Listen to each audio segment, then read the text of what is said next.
Hey everybody, Aimer back with another guide review, this time regarding Alliance Conquest. We've got a new season starting soon, and I wanted to make this video for new players or people who need a refresher on the absolute basics of the event.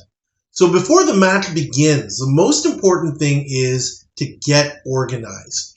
I think that one of the most important thing that I want new players to take away, Alliance Conquest is a 1-hour event. There's not a lot of time to ask questions. Following the leaders is really critical here. Even if you don't understand exactly why something is going on, follow the lead. You'll be better off. Ask questions later. I've seen a lot of alliances lose battles that they should have won because they didn't follow that simple rule. Your leaders are going to identify who is going to be taking the buildings, especially the ones that open up early in the game. Use Discord, use Alliance chat, use whatever you can in order to make sure that everybody knows what's going on. So when the match begins, there's only 4 things that you can do. You can capture the Tower of the Mother, the Tower of the Warrior, and the far and near outpost. Each building is defended by a certain number of troops. One of the stronger players in your alliance is going to try and take those buildings. The first alliance to capture it gets some points and bonuses as long as you hold the building. If you're a new player and you're not sure of yourself or you're not sure what's going on, don't do anything. If you take a building, and you'll see that from the color change that happens, then what you should do is you should send troops to reinforce the building. You'll see a number on the building, something like 4 out of 30. That means that 4 armies are reinforcing the tower and 30 is the maximum. If you're too late and the alliance takes a building, there's nothing you can do. You just have to wait. After 5 minutes, we can attack the ports. Again, a strong player has to just go and take the port. Use 75% speed ups. That's what's best. Don't waste your time with 25s or 50s or the free ones that you can buy for Alliance Conquest. You need that speed in order to get the building first. And again, if you're not one of the people who's taking the ports, watch the chat, wait until a port is taken, and then reinforce it. Don't do anything else.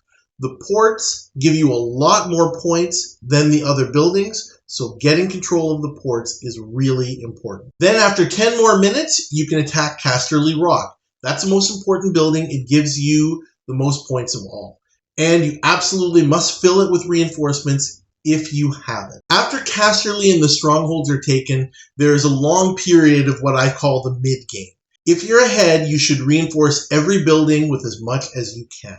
If you're behind, again, you've got to pay attention to the chat. You've got to try and take control of some of the buildings, preferentially Casterly Rock and the ports. Now, generally speaking, you're going to see that there's going to be multiple rallies that the leaders are going to call.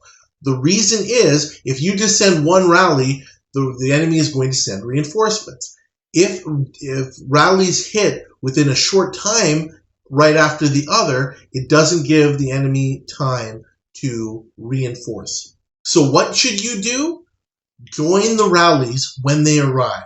Your primary responsibility should be to fill rallies. Your second responsibility, reinforce the buildings that you have. Some other things that will happen, about halfway through the event, you can start attacking enemy castles for bounty points. This is fun, but not a priority compared to reinforcing buildings and joining rallies. There will come a point with about 15 minutes left to go where the special buildings that are mines open up.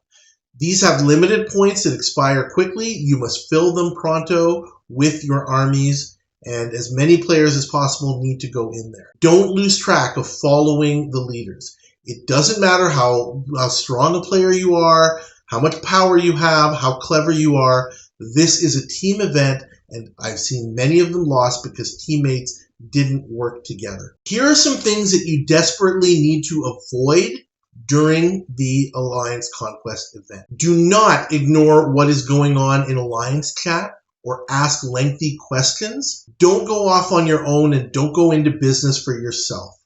There's often no time for explanations, because it's a time-limited event. Follow the leaders and ask your questions after the event. Do not put your own desire for points ahead of the team. I think a lot of players do this without realizing that they're doing it. It's fun to attack other castles and get points. If you're far in the lead or far behind and the game is out of reach, sure, you can go for it. But don't lose sight of the priorities. You have to fill rallies and you have to reinforce buildings. If you've got extra troops, fine, go ahead and attack other castles. Do not call out other players negatively in Alliance chat. If someone is doing something wrong, tell them what they should be doing and accept their advice if you're the player who's being targeted.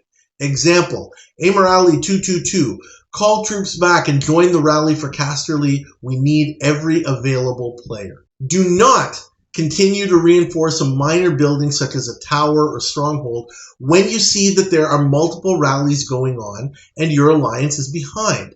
Multiple rallies mean that the leaders are trying to ensure that your alliance wins the battle. Do not attack a building by yourself do not attack it unless you have called it out in Alliance chat, except if you're a strong enough player to take it by yourself. Above all, follow the leaders and play as a team. Hope this helps, and good luck in the season to come.